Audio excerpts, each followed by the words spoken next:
हुए हैं पवन सिंह, उनकी पत्नी ज्योति सिंह और उनकी पहली एक्स गर्लफ्रेंड अक्षरा सिंह। तो अक्षरा सिंह क्यों नहीं उनपे मानहानि का केस करती हैं? क्या वो डरती हैं कि उनको लगता है कि आरोप सत्य है? अब ये तो बन गया है, तो इनकी पहली पत्नी ने रहस्यमय परिस्थितियों में आत्महत्या भी की थी, नीलम सिंह ने।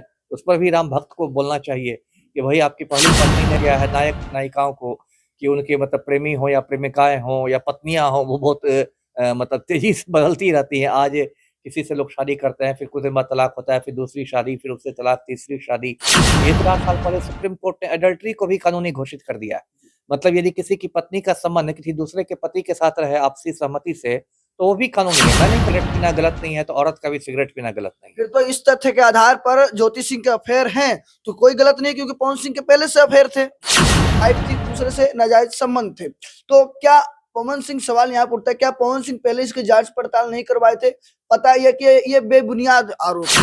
इनकी तो हर खबरें एक दूसरे पर जो आरोप है, प्रत्यारोप है, किसके पेट पर गोली का निशान है और किसको अंदरूनी बीमारी है, वो सारी बातें सार्वजनिक हो जाती है।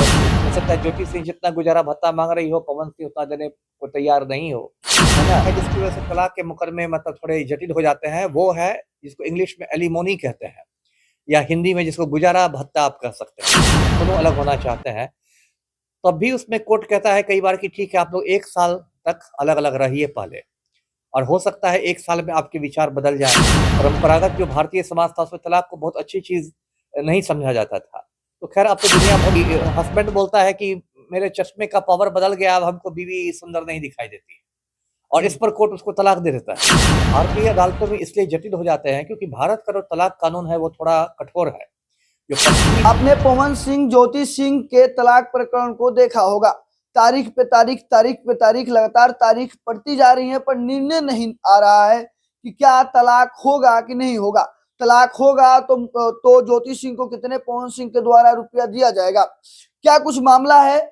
और इसे हमारे साथ पूर्व आईपीएस अमिताभ दास सर है, विशेष चर्चा करते हैं। सर बताएंगे क्या कुछ हो सकता है और क्या सच में ज्योति सिंह जो बोल रही है वो सच है या पवन सिंह से की गई टिप्पणियां वो सच है। कैसे हैं सर? स्वागत है आपका। जी, अच्छा हूँ, धन्यवाद आपका।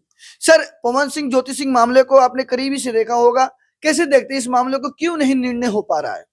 देखिए, मैं तो सारे मामलों को करीब से देखता हूँ, और ये सिर्फ आपने जो कहा कि ये एक तलाक का मामला है, सच में तलाक का मामला आरा के कोर्ट में चल रहा है। आप देखिए, तो तारीख पे तारीख की बात आपने कही, तो वो सिर्फ इस मुकदमे की बात नहीं है, वो तो आप कह सकते हैं पूरे भारतीय न्यायपालिका की स्थिति है।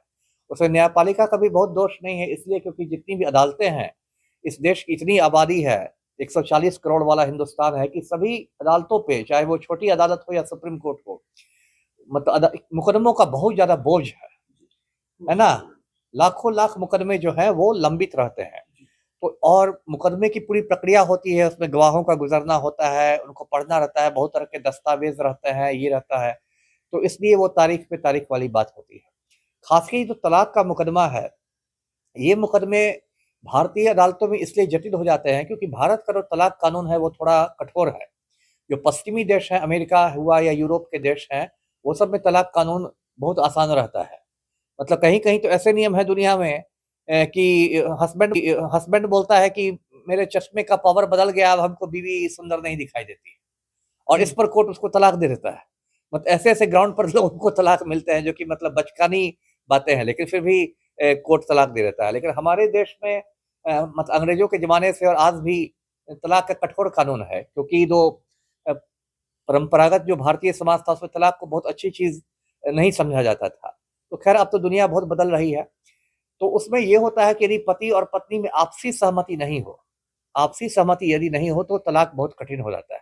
मान लीजिए पति-पत्नी दोनों आपसी सहमति से तलाक की अर्ज़ी दें कि हम दोनों अलग होना चाहते हैं, तब भी उसमें कोर्ट कहता है कई बार कि ठीक है, आप लोग 1 साल तक अलग-अलग रहिए पहले, और हो सकता है 1 साल में आपके विचार बदल जाएँ। यदि 1 साल बाद फिर भी वो पति-पत्नी आके कहते हैं कि हम 1 साल तक अलग रहे, हमारे विचार नहीं बदले, तब कोर्ट उनको दे देता है तलाक। उसमें एक दूसरा मुद्दा है जिसकी वजह से तलाक के मुकदमे मतलब थोड़े जटिल हो जाते हैं, वो है जिसको इंग्लिश में एलिमोनी कहते हैं, या हिंदी में जिसको गुजारा भत्ता आप कह सकते हैं। अब जैसे मान लीजिए कि कोई पति है, वो करोड़पति है, जैसे इस मामले में हो रहा है, और उसकी पत्नी कहती है कि मुझे अपने खर्च के लिए, अपने बच्चे के खर्च के लिए इतने पैसे चाहिए। तो बहुत उसमें उसमें मोल भाव होता है। हो सकता है पत्नी 10 करोड़ रुपए मांग रही हो किसी धनी पति से और पति 5 करोड़ देने को ही तैयार हो, तो फिर दोनों के वकीलों में, दोनों पक्षों में बहस होगी और फिर अदालत ये तय करेगा कि नहीं गुजारा भत्ता कितना होना चाहिए। तो ये भी एक बड़ा मुद्दा होता है। तीसरा मुद्दा हो जाता है जो कई बार वो भी एक जटिलता पैदा करता है। यदि मान लीजिए पति पत्नी है और निसंतान है, उनको बाल बच्चे नहीं है, तो वो तलाक का मुकदमा थोड़ा आसान रहता है। लेकिन यदि बच्चों की बात होती है, बच्चे रहते हैं, तो उसमें एक नई जटिलता पैदा हो जाती है कि उसकी कस्टडी बच्चों को किसकी दी जाए, माँ को दी जाए या बाप को दी जाए। छोटे बच्चों में तो अदालत जो है वो माँ को कस्टडी दे देती है, लेकिन यदि बच्चे थोड़े बड़े हो गए रहते हैं, तो फिर बच्चों से ही पूछा जाता है कि तुम किसके साथ रहना चाहोगे, मम्मी के साथ या पापा के साथ। तो ये सारी चीज़ें हैं और इसलिए तलाक जो है वो बहुत मतलब आसान चीज़ नहीं है। ये अब कई-कई साल तक ये तलाक के मुकदमे चल सकते हैं। मैं ऐसे-ऐसे लोगों को जानता हूँ जो 20-20 साल तक तलाक का मुकदमा लड़ रहे हैं। तो क्या पवन सिंह और ज्योति सिंह के केस में से क्या कुछ कारण आपको नजर आ रहा है जिसकी वजह से लगातार ये केस बढ़ता जा रहा है, निर्णय नहीं आ पा रहा है? वही वही कारण है जो किसी भी केस में होते हैं, जो अभी हमने आपको बताया है कि चूँकि एक तो मुद्दा वही आपसी सहमति वाला है, ऐसा लग रहा है कि दोनों में आपसी सहमति तलाक की नहीं हुई है।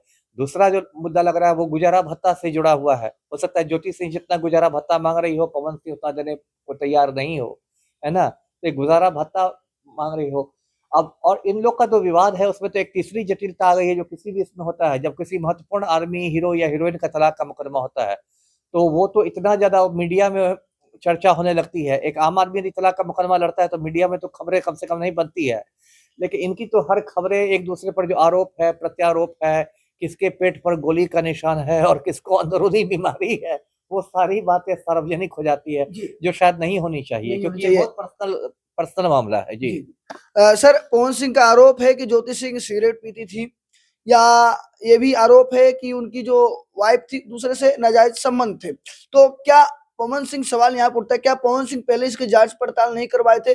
पता है कि ये बेबुनियाद आरोप हैं। अब देखिए ये सब इतने व्यक्तिगत सवाल हैं, क्या है? पहली बात तो जहाँ तक सिगरेट की बात है तो मैं अपनी व्यक्तिगत राय आपको बताता हूँ, मैं खुद सिगरेट नहीं पीता हूँ। लेकिन मेरा ये मानना है कि यदि मर्द का सिगरेट पीना गलत नहीं है, तो औरत का भी सिगरेट पीना गलत नहीं है। फिर तो इस तथ्य के आधार पर ज्योति सिंह के अफेयर हैं, तो कोई गलत नहीं क्योंकि पवन सिंह के पहले से अफेयर थे। वही वही बात मैं कहना चाहता हूँ। अफेयर भी देखिए ये सब अब कानून भी बहुत तेज़ी से बदल रहा है। मैं दर्शकों को बताऊँ कि परंपरागत भारतीय समाज में जो विवाहेतर संबंध होते थे, उसको बहुत गलत समझा जाता था। अब तो 3-4 साल पहले सुप्रीम कोर्ट ने एडल्टरी को भी कानूनी घोषित कर दिया है। मतलब यदि किसी की पत्नी का संबंध किसी दूसरे के पति के साथ रहे आपसी सहमति से, तो वो भी कानूनी है। मैं नहीं कह रहा, ये सुप्रीम कोर्ट का जी, फैसला जी। है। तो कानून भी बहुत तेज़ी से बदलता है, समाज भी हमारा तेज़ी से बदल रहा है ना? अब मैं नहीं कहना चाहता हूँ तो अब तो पवन सिंह राजनीति में भी आ गए हैं। खबर है कि भाजपा में आ गए, राम भक्त बन गए हैं। अब राम भक्त बन गए हैं तो इनकी पहली पत्नी ने रहस्यमय परिस्थितियों में आत्महत्या भी की थी, नीलम सिंह ने। उस पर भी राम भक्त को बोलना चाहिए कि भई आपकी पहली पत्नी ने आत्महत्या क्यों कर ली, है ना? और ये सब जो बातें हैं अगर अफेयर है, ये तो मुझे लगता है कि यदि संबंध है तो आप सबूत पेश कीजिए। ऐसे हवा में बोलने से लगेगा कि आप कीचड़ उछाल रहे हैं, किसी का आप चरित्र हनन कर रहे हैं। जी। सर सवाल यहाँ पर ये भी निकल के आता है, पवन सिंह जैसे आरोप लगातार अपनी पत्नी पर लगा देते हैं और वो print media, electronic media, digital media, तमाम मीडिया उस चीजों को चलाती है। तो क्या लगता है जो पवन सिंह है वो सच में अपनी पत्नी से प्यार करते थे कि सिर्फ एक ढकोसला है? उनका पत्नी का ये भी आरोप है कि पवन सिंह जैसे कपड़ा बदला जाता है ऐसी वो लड़कियों को बदलते हैं। अब देखिए ये तो इतना व्यक्तिगत सवाल है कि पवन सिंह पत्नी को प्यार करते थे या नहीं, इस पर मैं क्या बोलूँगा? ये तो उनकी पत्नी जानती होगी, पवन सिंह जानते होंगे। ये तो बहुत व्यक्तिगत सवाल है और बाकी जो सवाल है, तो देखिए तो वो तो समाज बदल ही रहा है। फ़िल्म लाइन में तो ऐसा बहुत लोगों को देखा गया है, नायक-नायिकाओं को कि उनके मतलब प्रेमी हों या प्रेमिकाएँ हों या पत्नियाँ हों, वो बहुत मतलब तेज़ी से बदलती रहती हैं। आज किसी से लोग शादी करते हैं, फिर कुछ दिन बाद तलाक होता है, फिर दूसरी शादी, फिर उससे तलाक, तीसरी शादी। ये तो अब मतलब एक तरह का कि हाई सोसाइटी का एक ये हो गया है, चलन हो गया है। और धीरे-धीरे वो चलन जो है वो छोटे शहरों में भी आ रहा है, मध्यम वर्ग में भी आ रहा है। हम लोग जब बच्चे थे तो हम लोग को लगता था कि तलाक तो बस इंग्लैंड में होता है, अमेरिका में होता है। थोड़े बड़े हुए तब लगा कि तलाक भारत के बड़े-बड़े शहरों में होता है, दिल्ली में होता है, बम्बई में होता है। अब और बड़े हो गए हैं तो देख रहे हैं कि तलाक तो पटना और आरा में भी हो रहा जी। है ना? तो धीरे-धीरे समाज बदलता है, कानून बदलता है और बहुत सारी चीज़ें हैं। जी। सर एक सवाल और निकल के आता है, जैसे आपने भी कहा कि ज्योति सिंह के पेट पर गोली के निशान है, दाग है। मैंने इस नहीं कहा, पवन सिंह ने कहा। जी, पवन सिंह ने कहा है। तो इस चीज को आप कैसे देखते हैं? क्या किसी महिला के पेट पर गोली के निशान, ये क्या दर्शाता है? क्या उनकी फैमिली को क्या दर्शाता है कि वो पहले से इस तरह के रंगदारी टाइप के थे, या क्या दर्शाता है? इन चीजों को देखकर क्या नहीं, लगता सिर्फ गोली के निशान से रंगदारी की बात को जोड़ लेना गलत होगा मेरी समझ में। अब गोली का निशान तो मान ली, एक बात मैं कहूँ, एक आपको बताता हूँ, किसी के पिताजी के पास बंदूक है और वो बंदूक साफ कर रहे हैं उनके पिताजी, गलती से गोली छूट गई, है ना? किसी बच्चे के पेट में वो गोली लग गई, वो बच्चा बच गया लेकिन निशान रह गया, तो इसको आप क्या कहेंगे? इसमें तो कहीं से रंगदारी की बात नहीं आई। तो गोली का निशान है तो उसके तो बहुत सारी वजहें हो सकती है ना? गोली का निशान किसी दुर्घटना में लगा, या कोई आपके घर डकैती डालने आया था, उसकी वजह से आपको गोली का निशान लग गया। इसकी तो बहुत सारी वजह हो सकती है, सिर्फ निशान देखकर तो किसी को नहीं रंगदारी से जोड़ा जा सकता है। जी। अच्छा सर, इसमें तीसरी अभिनेत्री का भी नाम आता है। अलग तरीके के कई जिन्होंने उनको आरोप लगाए जाते हैं और वो आरोप कहीं ना कहीं साबित भी होते हैं कॉल रिकॉर्डिंग के माध्यम से, सारी चीजें। तो सीधी बात है, जब अक्षरा सिंह क्यों नहीं उनपे मानहानि का केस करती हैं? क्या वो डरती हैं कि उनको लगता है कि आरोप सत्य है? अब ये तो अक्षरा सिंह से पूछिए ना, ये तो वो डिसाइड करे कि मानहानि का मुकदमा करना चाहिए, नहीं करना चाहिए। आपको क्या लगता है, क्योंकि आपने ऐसे कई केसेस देखे होंगे, क्या ये बात में सच्चाई दिखती है इस वजह से, या ये जो कह रही अक्षरा सिंह मानहानि का केस क्यों नहीं करती? मैंने कहा कि बहुत पर्सनल बात है, इसलिए मैं यहाँ रह के नहीं बता सकता हूँ कि किसको क्या था, किसको कितने महीने का गर्भ था, क्या है। ये सब बातें मुझे भी मीडिया के ही माध्यम से पता चल रही है। मैं तो कोई ऐसा नहीं कि डॉक्टर हूँ और मैंने किसी का चेकअप किया था, वो सब नहीं है। और मानहानि का केस है, ये तो लोग खुद डिसाइड करते हैं कि लड़ना है, नहीं लड़ना है। बहुत बार लोग इसलिए मानहानि का केस नहीं लड़ते हैं, उनको लगता है कि केस लड़ने पर बहुत लंबा केस खिंचाएगा और ज़्यादा मामला तूल पकड़ लेगा।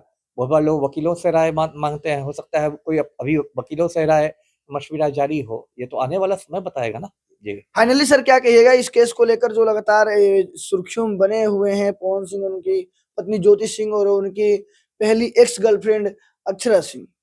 अब मैं क्या कहूँगा, ये सब तो बिल्कुल एक लगता है जैसे प्रेम त्रिकोण का मामला हो, 3 लोगों का मामला हो, पति-पत्नी और वो जिसको कहते हैं। लेकिन एक बात मैं यूट्यूबरों से कहूँगा कि ठीक है, रिपोर्टिंग करना उनका काम है, रिपोर्टिंग करें, लेकिन अपनी रिपोर्टिंग में मतलब शालीनता बना के रखें, है ना?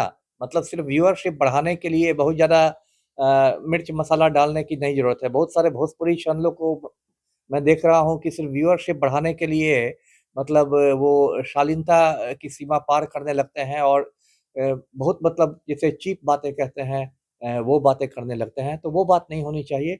यदि विमर्श भी है तो वो गंभीर विमर्श होना चाहिए, कानूनी विमर्श होना चाहिए, सामाजिक होना चाहिए। जी। देख सकते हैं अभी हमारे साथ अमिताभ दास सर थे, जिन्होंने साफ तौर पे कहा कि कुछ न्यूज़ चैनल है, कुछ यूट्यूबर्स हैं जो इन चीज़ों को बढ़ा दिखा चढ़ाकर और गलत शब्दों का प्रयोग कर आपत्तिजनक शब्दों का प्रयोग कर गलत चीज़ों को अच्छी चीज़ों को गलत तरीके से दिखाते हैं। वैसे आपकी क्या सोच है, आपकी क्या राय है? क्या कहिएगा पवन सिंह, ज्योति सिंह के मामले को लेकर? कैसे सोचते हैं अक्षरा सिंह के इसमें क्या कुछ रोल रहा होगा? तो हमारे साथ बने रहिए। मैं था आप सभी का भाई तेजा और आप सभी देख रहे थे हेडलाइन भारत।